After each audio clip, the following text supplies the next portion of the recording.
Books and Booze, a bookish and wine-induced podcast from two book lovers who have never met. That is the power of the internet. So a few months ago, I interviewed A.J Finn for our podcast and met him in person, and he seemed like such a lovely guy. He was in Brisbane for the Brisbane Writers' Festival. Lately, some pretty horrific news has come out about him. There was an article in the New Yorker, and basically... We were featured? Not by name, unfortunately, but yes, we are the Australian podcast that they mention right at the end of the very, very, very, very, very, very, very, very, very long article. Very long. So, yeah, basically it went through most of the A.J Finn, or Dan Mallory, as is his given name, his life and his career in publishing, and the fact that he is a little bit of a fibber. And when I say a little bit, he is a big fibber. Yeah. He lies about horrible things like having brain cancer and that his parents are dead when they're very much alive and his brother committed suicide. And then he also lies about his contacts in the publishing world. He lied about his, he's lied about everything. He lied about also his qualifications. So he said that he got a PhD. And when the writer of the article investigated that, that turned out to be also false. So we just wanted to have a little bit of a chat about it because obviously we love authors and we've interviewed quite a lot, and we'd like to think that most of them do not lie. Yes. I don't understand how he got away with it for so long. I don't understand also the ego that he thought he would always get away with it. You will get caught out. It's so shocking. And while I was researching all this stuff, Michael Robotham, another author, he tweeted saying that he's so happy that A.J Finn was finally outed because A.J Finn's burned so many of his personal friends and colleagues in the industry. Yeah, it's I think every author is rightly shocked and angry. Yeah, we had a few people actually reach out to ask us what we thought. And Anna Snoekstra, one of the authors that we've interviewed as well, she reached out and she said, have you guys read it? And I said, yeah, and we're in shock. And she said she felt the same. And it seems to be a trend at the moment of very charismatic people and especially men, just being despicable. And this is despicable. Like, you can't... Yes, you don't owe the people that read your books anything, but you should be honest. Yeah. They spend their hard-earned money on your books. One of the book reviewers that I follow and I trust her reviews a lot is Abby from Crime by the Book. She's on Instagram, and she's got the Crime by the Book blog about all of the books that she reads and stuff. And she did a public statement saying that she will not be supporting him any further, and she's just also disgusted in what he's done. Yeah. What's your thought on that? Like, will you read his next book? Honestly, even though he is a liar and I refuse to like him as a person anymore, there's no denying that he is a great writer. I mean, his book is still a 5-star read for me. Do you believe he wrote it? If it was him, then he's a great writer. If I don't know, he could have stolen someone else's work, but then I'm sure that someone would have come out already. I mean, it does have parallels with, of course, Hitchcock, which A.J Finn did admit to, but there's also a movie called Copycat. I don't know if you ever saw it. It's quite similar to that one as well. I'm trying to find this part in the article that I really enjoyed. As I said, it's a very long article. Yeah. So A.J Finn worked with Sophie Hannah, who's... I actually haven't read any of her stuff, but I have a few of her books on my shelf. Have you read any of her stuff? No, I haven't. So she's taken over from Agatha Christie, and she's writing the Hercule Poirot books. Okay. And apparently A.J Finn worked with her on some of these books, and he was a bit flighty, and he told her about his brain cancer, and apparently she hired his brain cancer, quote unquote, and he apparently she hired a private investigator to follow him because she didn't believe. So smart. Very smart. So in the article it said, while Hannah was writing Closed Casket, her private working title for the novel was You're So Vain, You Probably Think This Perot Is About You. And that's kind of a dig at A.J Finn because she used this fake email from Blake. So Blake was a parallel to Jake, who A.J Finn's brother allegedly would email all his colleagues about his cancer and his recovery and all that sort of stuff. But a lot of people, it was actually A.J Finn because of a few of his colloquialisms and a few of his weird quirks and the way he spoke. You could just tell that it was him. Mm. Have you ever worked with a colleague like that? No. No, me either, thank goodness. I... touch wood, have been around pretty normal people in my life thus far. What I'm thinking, because I think A.J Finn, as far as I saw earlier, did do a little statement saying that he was obviously very sick at the time that he was doing all these lies, and he blamed it all on his bipolar. But I'm starting to think, does he even really have bipolar? I mean, what can you actually believe by this guy anymore? Yeah. Yep. He's really dug himself a massive hole. Yep. And that's the thing. You have to have trust with people. And, I mean, there's a lot of people that have bipolar that don't do stuff like this. So it's kind of unfair to the people that do have bipolar who are stand-up citizens. Yeah. I don't know. I think he's definitely got a huge problem with lying. Maybe he's, an addiction to lying and fabricating things. Yeah, and there's no denying that he's obviously got some sort of mental health issues. But, again, a lot of people do, and they don't do crappy stuff like this. So I said to you, I think, that I thought what his next move would be to kind of how, like, celebrities check into rehab. I think that he was going to go, because he's locked down his Twitter. I think. Well, like he hasn't posted anything, but he's also turned off comments on his Instagram. I do feel like his Instagram comments were always turned off. I don't know. I can't check that now. Because I remember when I tried to reach out to him about our interview. I remember you commenting on his page, though. Did I? I can't remember. You said, I've been trying to email you or something. Oh, I think that might have been just a private DM. I don't remember. I'll have to have a look. And it is quite interesting that he hasn't really come out and said anything. His publisher, I think it's William Morrow, came out and they said that he's still a great editor. Yeah. What they do in their personal lives isn't any of our business, which I guess, I don't know. I also wonder how the tables would turn if it was a woman. If people would be so forgiving. Not at all, I don't think. I agree with you, because if you look at people like, say, Robert Downey Jr., who had his struggles, and now everyone loves him, whereas you got, say, Lindsay Lohan, who had her struggles and people admonish her. Yep, and I think her reputation's just tarnished. Yeah, and it is socially more acceptable for men to screw up than for women to screw up, which isn't fair.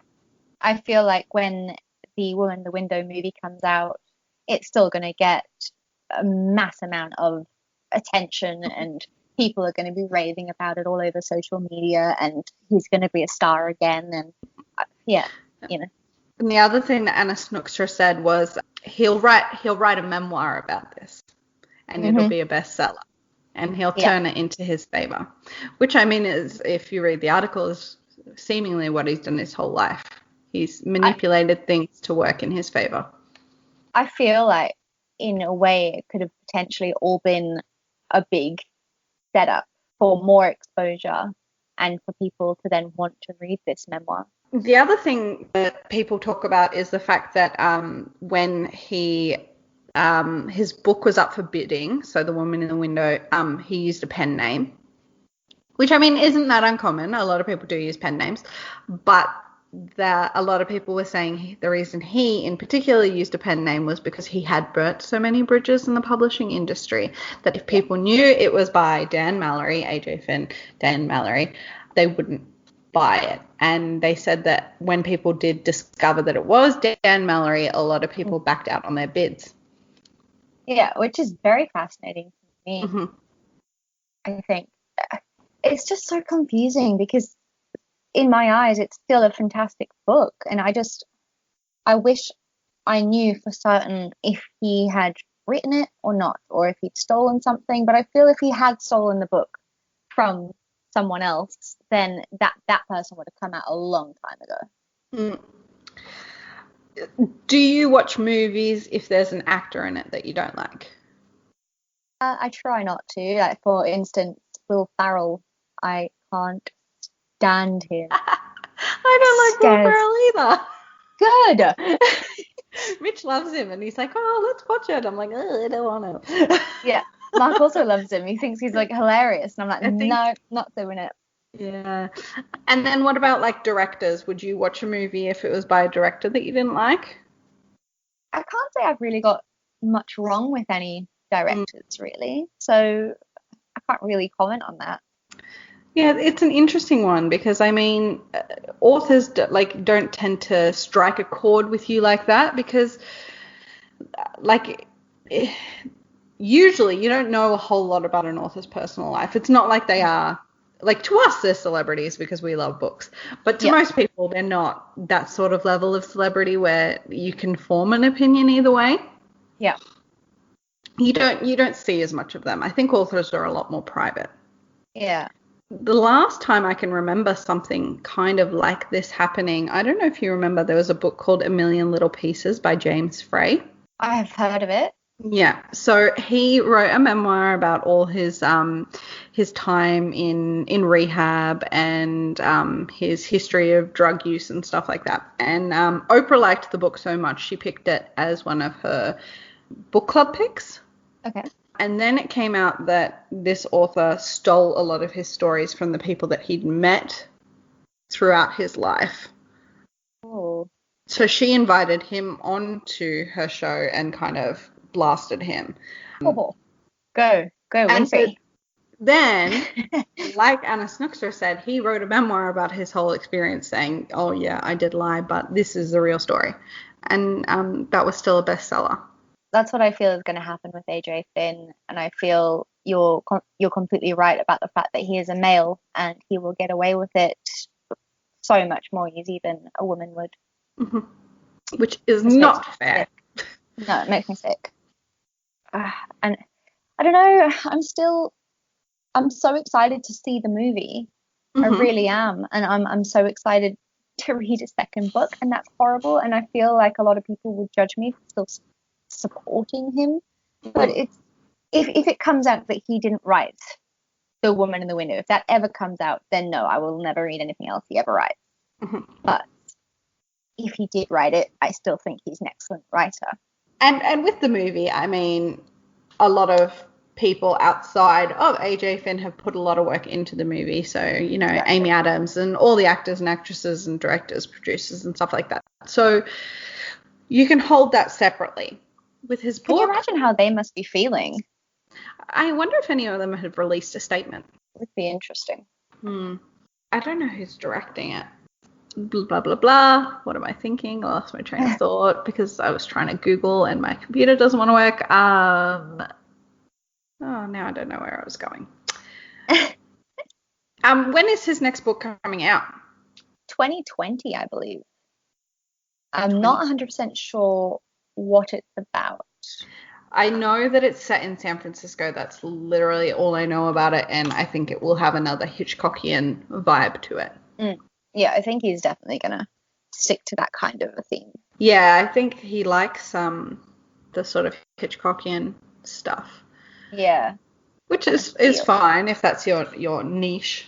Yeah, everyone has their inspirations and their kind of feel and atmosphere they want to go for. Yeah, their muse, if you like. Yeah. So what do you think? Are you going to read his next book? I don't know. I really want to see how this plays out. I really want him to release a statement. That's all I want. I want him to publicly acknowledge what he's done and give us a straightforward answer and, just own up to what he's done. And don't hide behind the mental health, because it's shitty to people that also struggle with mental health issues. Like I said, that don't turn around and lie and cheat and claw their way to the top, because that's what he did. He clawed his way to the top of the publishing industry by saying that he had a doctorate and that he was working with all these authors. Like, even in the article, it goes as far as saying that he was the one telling people that he was the one that told the publishing company to publish J.K. Rowling's book under the pseudonym. And, like, he claimed he worked with Karen Slaughter, and Karen Slaughter's like, no. I mean, how would he? How did he not get found out? Well, he has. I mean, I don't know how long this person's been researching this article, and it says in the article that A.J. Finn really liked the talented Mr. Ripley. Okay, I read. And I wonder if he was trying to, model himself after. Yeah. That sort of thing. No matter what happens, I'll definitely be reading the memoir. If that's his public statement, then whatever. I don't know. I just need to know more. Do you still think that he will publish another book? Yes. Do you think we'll hear anything solid from him in the next few weeks? No. Does anyone know where he is? He is an enigma. He is. I mean, like, if it was me, and it wasn't true, I would come out and I would tell people it's not true. Yeah. Like you said, he's giving people with bipolar a bad name because he's blaming it all on that. Whereas if he just owns up and says, look, I desperately wanted to be a best-selling author. I did what I could to claw my way to the top of the food chain. That, it's not acceptable, but people in business do that all the time. Yeah, and it's better than blaming an illness that he may or may not even have. Yeah. Where do you think he's laying low? Do you think he's checked himself into some sort of facility? I think he's too egotistical to check himself into a facility. I think he's like lounging around at a spa somewhere, soaking it up with his bloody, what kind French of dog bulldog. does he like? French bulldog. Oh. Tossing in some dog biscuits and. It's definitely ego. It was ego that he, for some reason, thought he wouldn't get caught. It just makes me so angry, like as an aspiring author myself. It just makes me really upset. Mm. I think, he's definitely damaged his reputation, and I think a lot of people would have probably looked up to him before, and that's over now. He's definitely not a role model anymore. Yeah, I mean, especially when there's so many decent human beings that have done a similar thing to him with their debut novels. Yeah, and I wonder how his poor mother must be feeling. Like, I mean, apparently he says that she told him to tell everyone that she was dead or had cancer and stuff. But I don't know. It's a weird way to try and win sympathy. It's disgusting. Because if your book is good, then people are going to read your book. They will find your book. And what about all those people who do have mothers that have passed away from cancer? And, that I would be furious if he's fabricating a story about his very much alive and healthy mother, or himself with this back problem and brain cancer and and very like he took so much time off work. Yeah. Right. And then people still say that he was good at what he did, but how?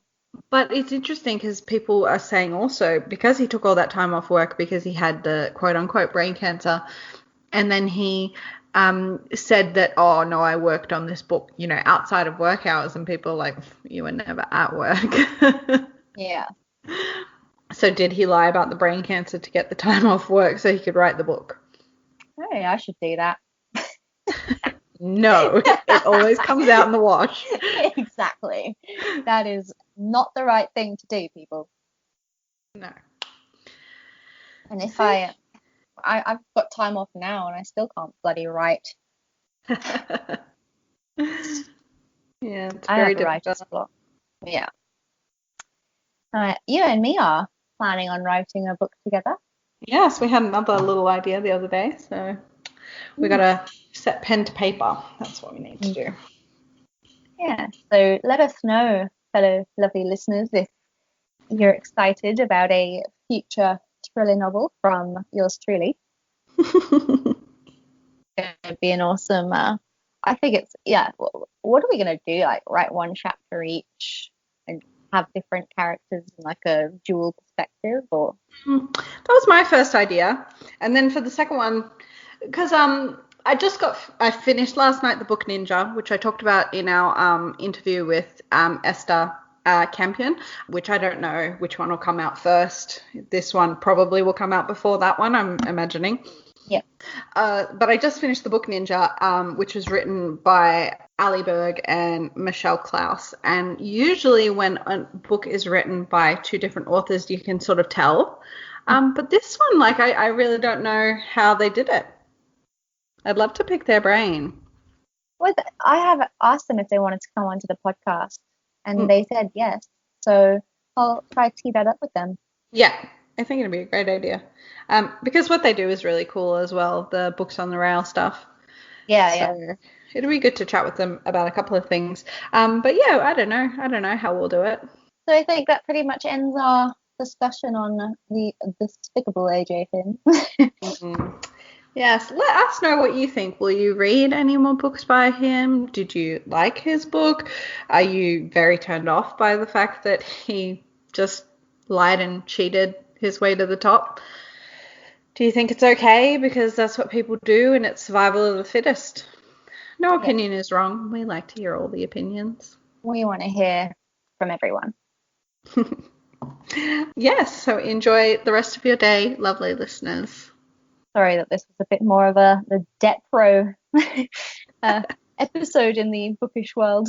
But we thought it's big news and we're all about, I mean, we've interviewed A.J Finn, so we obviously, like we said before, we have special love for the people that we interview and we're very supportive and, you know, we go out of our way to you know, talk them up and like, I think it hurts us and we imagine it hurts you too because you invest your time in these people and we invest our time in these people. Every person that promoted the book and interviewed him and, you know, featured him on their blogs or on podcasts or Instagram pages or Goodreads, you know, we're recommending this book and this author to people and it turned out that he was a massive scam, and so it hurts a lot of people. Yeah, and I think when we did our 2019 wrap-up posts on our Instagram, I think you had picked Woman in the Window in your top 6 for the last year. Yep, I did. So pretty disappointing. Yes. All Hopefully right. None of the other authors we interview ever come out with a scandal like this. No. I can't imagine it though. I can't imagine it. Who would you pick if we could pick someone? I don't want to pick. Who would find it funny if we chose them? John Purcell. No, sorry. He's already had his scandal, like not even scandal though, but like he's had his, you know, hidden story come out in the newspaper, which was he wrote erotica. Yes, and I did call him Dirty John on our podcast, so leave poor John alone. He's lovely. It'd probably be like the most unassuming person, like Tessa or someone. Yeah. What, Someone Esther? you wouldn't expect. Yeah, Esther. She's not really Irish, people. Those scandals. All right. Well, at least we ended on a high. All right. Bye. See you later, guys. Ciao. Thanks for listening to Books and Booze. You can find us on Instagram and Twitter under BooksBoozePod or email us at hello@booksboozepod.com. We're also on Patreon if you'd like to support our podcast by donating as little as $2 a month. If you're looking for a free way to support us, then you can leave us a review on Apple iTunes or Stitcher. It really helps other people find us. As always, it's been a pleasure. I'm Jade, and you can follow my Instagram at boho_bookworm, and Chiara is my co-host, and you can find her under bookish.kiki. Until next time, happy reading and drink responsibly.